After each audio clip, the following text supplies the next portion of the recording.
वक्त के मुसाफिर हिस्सा 1। 5 दोस्त थे, अल्लाह दत्ता, जमील, मुनव्वर, वसीम और माजिद।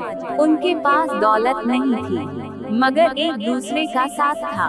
वो नहर किनारे हंसते, खेतों में खेलते और एक जलेबी भी 5 हिस्सों में बांट कर खा लेते थे।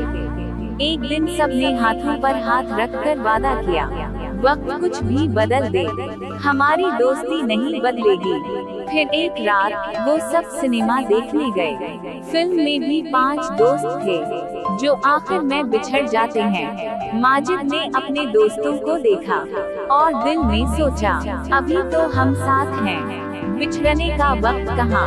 मगर वक्त खामोशी से अपनी कहानी लिख रहा था। वक्त के मुसाफिर, एक दोस्ती, एक वादा और बदलता हुआ वक्त। मजीद दिल को छू लेने वाली कहानियों के लिए दास्ताने जिंदगी हमारे YouTube चैनल को सब्सक्राइब करें, फेसबुक पेज को फॉलो करें, वीडियो को लाइक और शेयर जरूर करें। दास्तान जिंदगी।